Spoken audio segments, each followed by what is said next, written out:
This thing that I have found is what I would call my gracious space. Hello, folks. Thanks for tuning in. Jack Carlisle here with Gracious Spaces. And I always like to say we're high atop this amazing town of Old Town Orange, overlooking this beautiful plaza in this historic town. And I'm so lucky because my day job is also where I'm sitting as well. And that's the Potting Shed by Carlisle. And lucky enough to sell wonderful vintage and houseplants and lotions and potions and all those things. And so thank you for taking some time out with my second job here at Gracious Spaces. This morning, I cannot be any happier to introduce you to Apryl Nicole.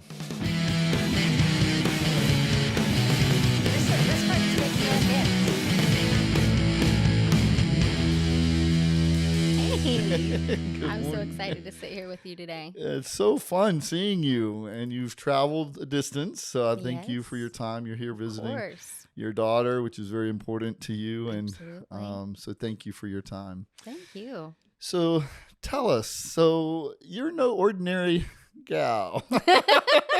I'll start out with that. Maybe I'm ordinary. Maybe you guys are just unordinary. I don't know. There you go. But you have this ability. Tell us a little bit more and define that for us. So I am a professional psychic and medium. So to put that bluntly, I talk to dead people. I do too, but they don't talk. Well, I don't know. You might be worried. You should be a little worried about that one then. Right? But I've been doing this my entire life.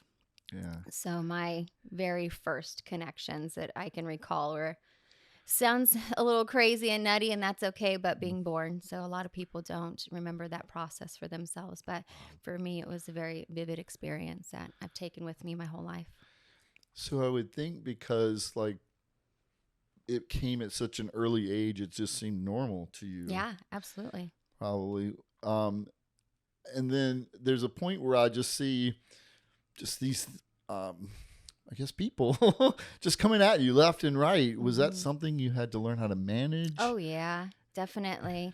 Yeah. And this runs in my bloodline. So growing up in my household, this was a very normal thing to experience. And it wasn't until I went to school that I realized, okay, well, I guess other people don't do this. Right. So my parents had to teach me, like, you got to kind of keep this under wraps. Like, you can't be telling everybody that like their dead grandma's here. Like that's not okay to do. Yeah. So I did have to learn some discernment at a very young age about what's appropriate and what's not.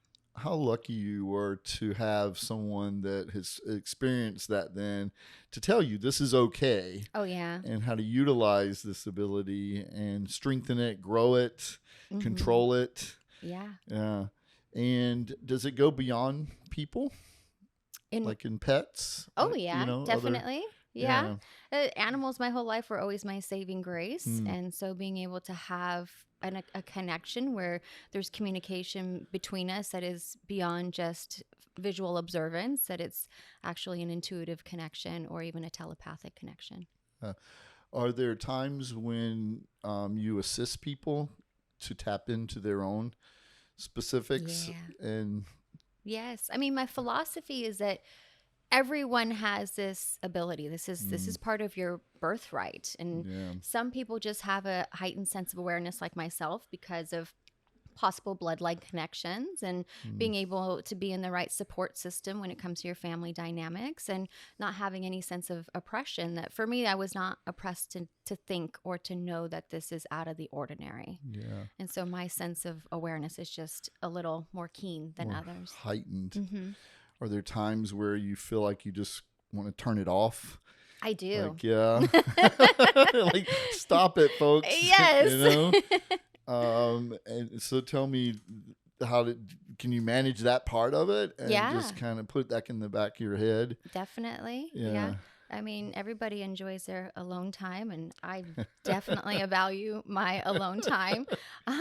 So I have some boundaries that I set, especially in my household, that with your loved ones in spirit, that my home is my sacred place, my quiet place. So you can hang out outside my home. You can hang out in my office, but being inside my home is invading my space. Yeah.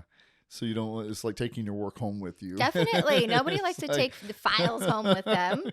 I know I don't. Yeah. So being able to create a sense of harmony and still have respect for each other, just like the living, is really important.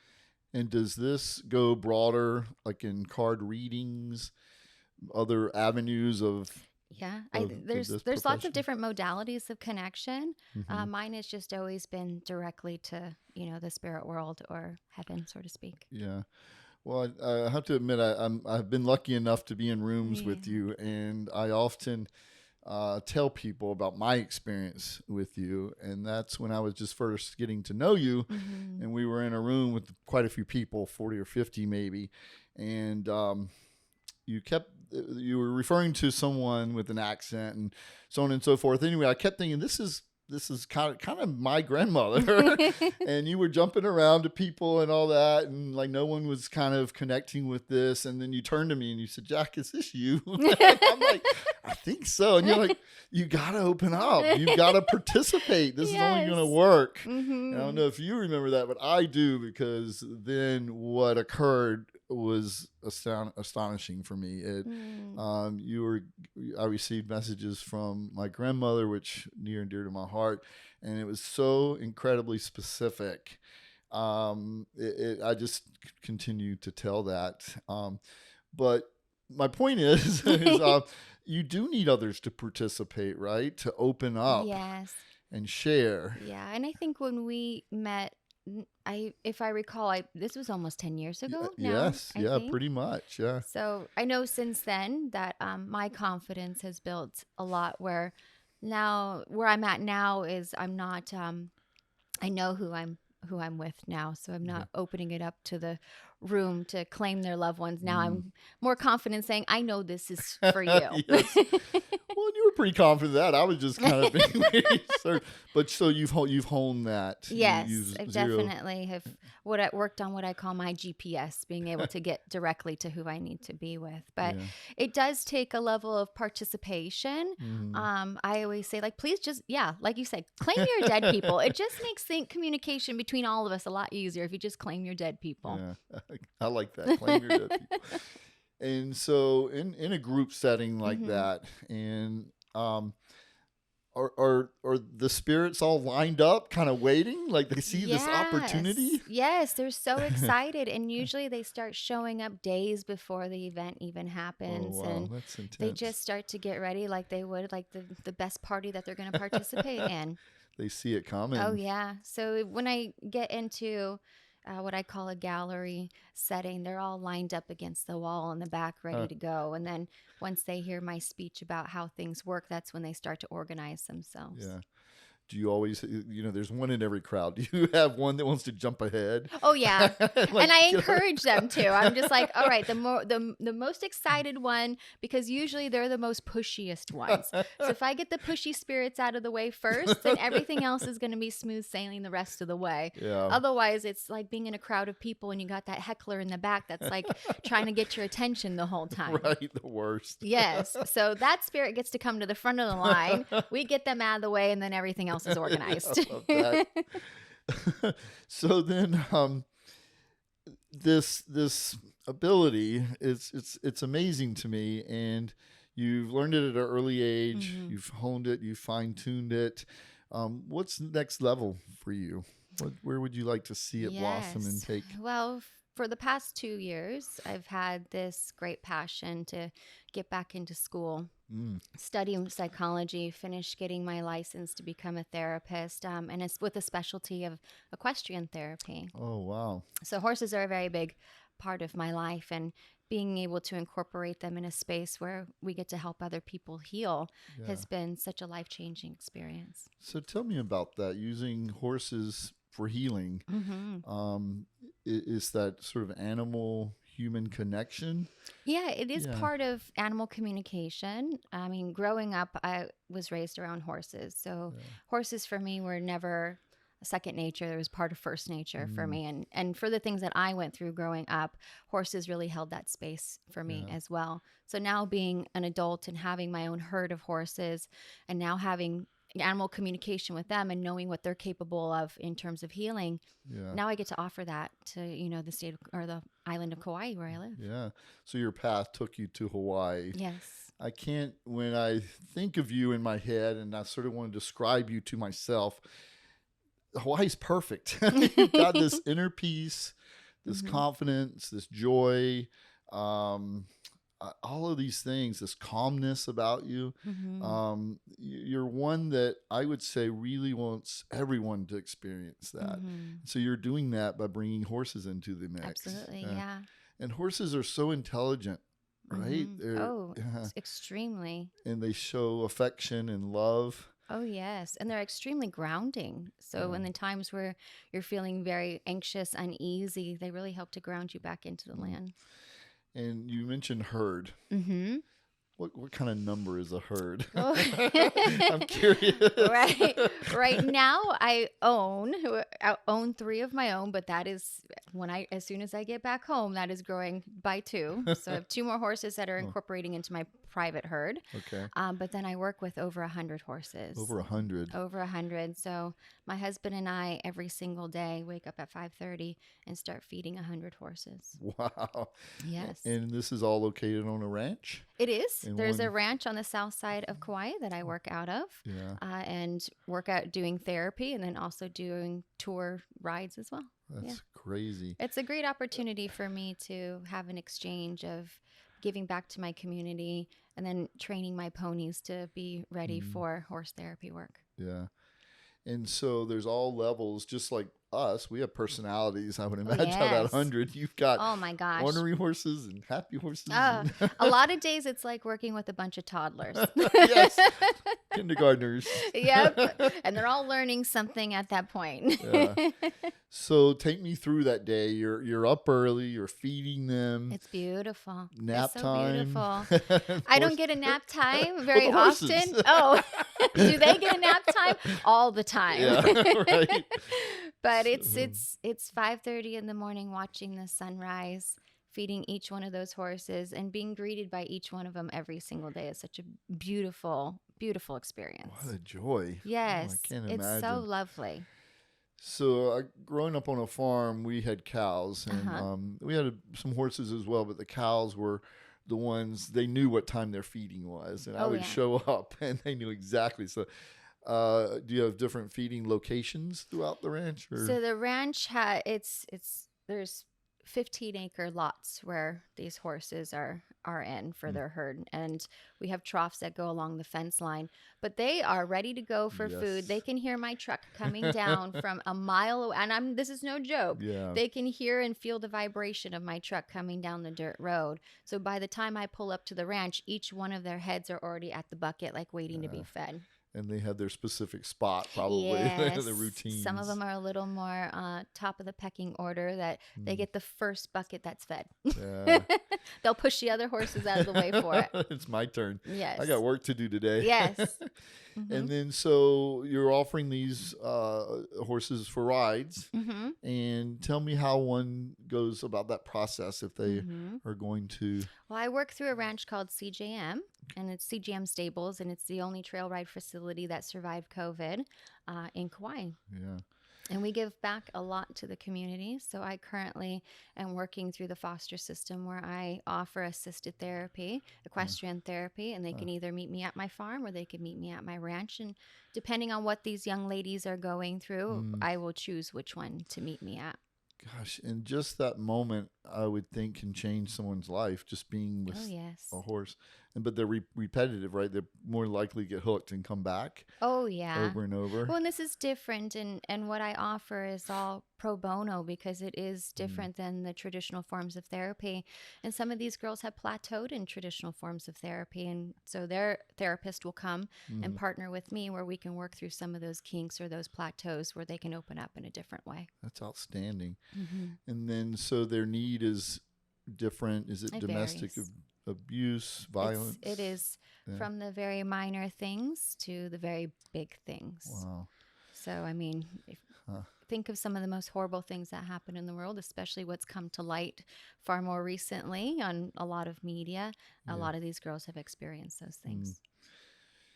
I would find it hard not to connect with someone and get emotionally involved. Mm-hmm. I guess that could be a good thing if you control that and watch their growth. Right. Um, Having discernment in this field is extremely important. is key. Mm-hmm. And where are you in your schooling? What level? I am halfway there. Wow. Yeah. Halfway there. Yeah. It's been a little challenging because school is in Colorado, and having kids that are also in school themselves. Yes. Sometimes they take precedence over my own needs, but that's why having assisted therapy has been so great. Yeah. So I don't have to be their primary therapist, that I just am the space holder and incorporate the horses and then work on some of the things where they're struggling.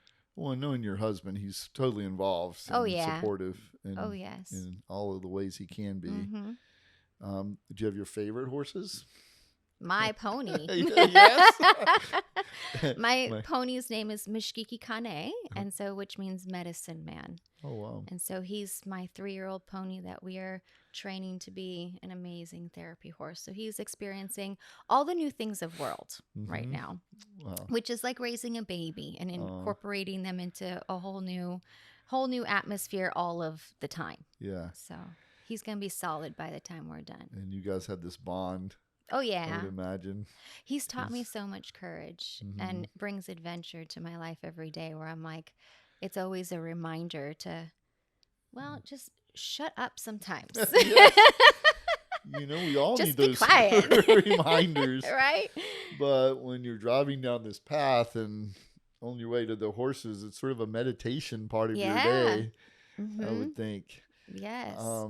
So then for him, I'm not even going to pronounce his name. You can call him Kiki. Kiki? Okay, Kiki. What is an average age of a horse? A domesticated horse, if they're taken care of really well, can live all the way up into their 40s. Oh, that's incredible. Wild horses, typically, from what I have learned, may not live past 20 just because there's predators out there. The environment can change at any point, lack of water, lack of food. But then a domesticated horse, we also will add additional nutrition and supplements into their diet and to continue with the longevity of their life. We all need our vitamins. Yeah. And in Hawaii, we don't have any predators. So they live a long time. Do any of the horses come to you wild and you tame them? Or No, we don't have any wild horses in Hawaii, at least not on many of the islands. There is one island where there are wild horses, but that's a forbidden island. You don't go there. Okay. Yeah. Just out of it's being protected? Yeah. Yeah. So what about your gardening? Me being a gardener, I want to know, are you doing any I was doing some amazing gardening. Yes. I had a really great garden going on our farm, and in 2 nights, a pig took it all out. No. It was terrible. But I was gardening some great stuff. I was working on some lettuce out there. I was trying to work on some beets, and I was finally getting some good sprouts. One night, boom, gone. One pig took it all out. So it was disappointing. I don't blame him. It was probably organically grown. 100%. Absolutely. Best manure, horses. Yeah.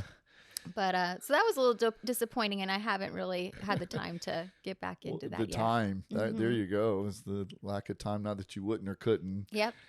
So would you say your journey to the island is your gracious space and what you're doing, your work with horses? Oh, yeah. Every day I just feel so humbled. Yeah. I'm humbled by the journey that it's been to get here and where I'm at now, and how I just feel so grounded in my space now. When growing up, my history has been very, insecure. So being able to now be at my age and now be able to see my kids going off to college and having my feet planted and knowing that I'm still serving a purpose and with my family and my community has been so humbling. Yeah. So humbling. Any words of wisdom to help others ground themselves, such as that? It's probably a long journey for some. I know no easy task, but what would you say to someone who's really struggling and would like to seek that calmness, that graciousness? I think the common thread that I've been sharing lately is you don't have to know and see everything to know that you're going to be okay. Yeah. And I think that we get so caught up in what's going to happen or what's next, and I need to have answers, that we forget that it's okay to just sit down and be quiet sometimes. Be quiet. Yeah, that good form of meditation. Mm-hmm. Do you find yourself kind of going off grid a little bit? Yeah, I love it. Yeah. Yeah. I personally, I could use that quite a bit. It's hard though. With so much that comes at us in a day to day. Right. Yeah. Yeah, there's a lot of chaos that happens around us, but I think it's important to remember that you don't have to be in it. Yeah. So in a broader sense, retreats. Tell us a little bit about your retreats that you offer. So I have 2 major retreats. One that's here in California. That's in Joshua Tree, which I'm preparing for as of tomorrow. Amazing space. And it's a very intimate group, so I don't take any more than 10 students at a time. You learn the arts of connection. So whether you're psychic or medium or both, we harness what your craft looks like for you, because everybody's will look different. But it's mainly geared to your own personal healing. So it's healing for healers. We're all healers, so it's an opportunity to really harness in like your own sense of healing and work on the things that you're vulnerable enough to share. So that way that strengthens your connection to other areas of the world. Yeah. And how long does this retreat last? Here in California, it's about 4 days. And then I have a 5 to 6 day one at home in Kauai. Oh, wow. You host that yourself. Yes, absolutely. Yeah. And is that also more of an intimate group? Yes, always. Yeah. I try to stay away from too large of a group when it comes to retreats, because I like to be able to offer and maintain a more personal connection with each individual person. And I find if it's more than that, I get a little overwhelmed, and therefore my students will feel overwhelmed. So I want to stay very grounded in my work. Oh, I love that you recognize that. When did you take your ability and make it more professional? When did you cross that line? I did not have a choice. That was definitely all spirit led. Yeah. But it came at a very deep time that I was struggling. I was going through a divorce at a young age with 2 young girls to, put a roof and food on the table. And I was struggling to make that happen. Yeah. And then I met a woman. I was working in the financial industry at that time. And one of my clients walked up, and I never knew exactly what she did. She managed her husband's accounts. And I don't know, it was rude. I was not very nice. I mean, looking back, you don't just, the way that I said it, it's like it came out of a place where I was like, wow, I can't believe it came out that way. But I said to her, I don't even know what you do. What do you do? And she just looked at me like, wow. And then she said the same thing that you're going to do. And I said, well, I don't even know what that is. And she said, you want to go to lunch? And I said, yeah. And I went to lunch with her. And she explained to me that she was a professional psychic and medium. And she said, I'd love to offer you some assistance so that way you can learn how to use what you have appropriately. And so she gave me a foundation to step on. And then one day she got really sick, and she's still here today. Thank goodness. She survived the things that she was going through, but she couldn't take clients. And she said, are you ready to work publicly? And I said, no. And she said, too late. I already gave your information to a bunch of people. And literally that day I was getting phone calls. And so I started working full time as a medium, and still working as in the financial industry. And then I realized as a mom, I was missing out on, the growth of my children. So I decided I needed to make a change. I couldn't do both. And I just said to Spirit that night, I said, hey, I can't do both. One's got to go. And a week later, I got laid off from my full-time job in the financial industry. The market crashed. Yeah. And then I never had to go back to the corporate world after that.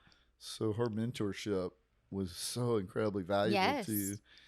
And what I also just heard, and it's sort of been a recurring theme this morning for what I've heard you say previously, is that you recognized that both were not going to be a good fit. And I think sometimes we all need to sit down and take that consideration. We try to do too much. Yes. Oh, I can do that and this. Yes. And then one ultimately does not work out. Right. I think when we overwhelm ourselves, it will take a toll on our physical body, which is, I'm at a going into an older age now, Jack. Oh, come on. Far from I'm not it. as young as I used. I'm not no spring chicken like I used to be. Oh. And so it's been a pretty big lesson, especially within the last couple of years, of finding a sense of balance and honoring your body and not sacrifice yourself for others and other things.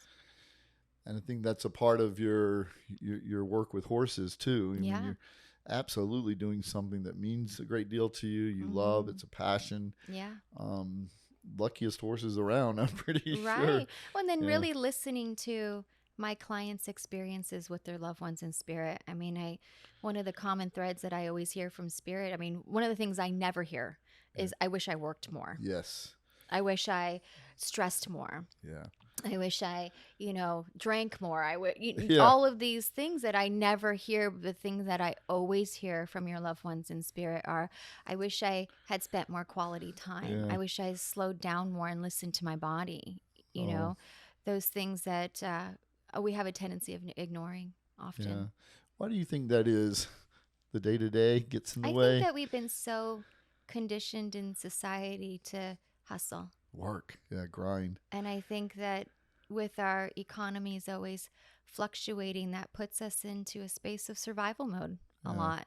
Yeah. And, especially when we have children, we are always thinking about when is this going to go away?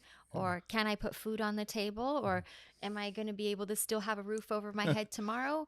Which makes us, constantly in this space of I gotta chase the dollar. Yeah.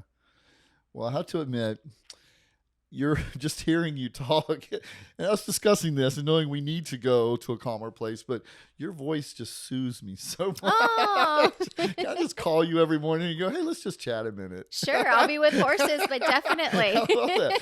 We hear the horses in the background. You're going to hear ATVs going. I don't know how calm that might be for you. It works for me. It might just be the little bit of get up and go we need. Right. And balance. Until I got to yell at a horse for, stop biting your friend. Then I don't know how calm that might be. ATVs involved. I want to come visit. Oh, please. I would love. I've been telling you for many years to come and visit. Yeah. I would love that. You have. And one day I'm absolutely going to take you. We're going to take Mr. Leo over here, our producer. We're going to pack up all the equipment and come. Wouldn't that be cool? Most definitely. We can do your podcast there. I love that. Remote. Love a remote. Mm-hmm. So tell us how we can get a hold of you, follow you, enjoy your... I'm pretty active on social media. So Instagram is the best place. It's my main platform. Because it causes a less stress, out of the other ones. So Instagram, medium, Apryl Nicole, Apryl with a Y. Yeah. Okay. I love that. And suppose someone would like to book an appointment. Do you do calls? I do Zoom. Zoom. Oh, fantastic. So everything is done over video chat, and that's where I conduct my sessions there. And so DMing you on Instagram you can go to my website, aprylnicole.com. Perfect. And everything is there with descriptions about, anything that you're looking for, what services you might need. Great. Oh, I feel relaxed now. This is good. Really good. This is very good. Well, I know that you had priorities on this trip, and I appreciate you taking the time. Of course. Anytime. Yeah, and I know that. And that's when I reached out to you. I was like, I know the answer, but there's always going to, but I just want to say you're a beautiful soul. Oh, thank you. Nicole. As you. I appreciate that. And we look forward to chatting with you more. Yes. Maybe from Hawaii. Yes, maybe so. And who knows? Maybe things will shift and change. And maybe we can do it at a horse ranch. I love that. That'd be fun. That. Well, thank you again. Of course. And enjoy the rest of your day. Yes.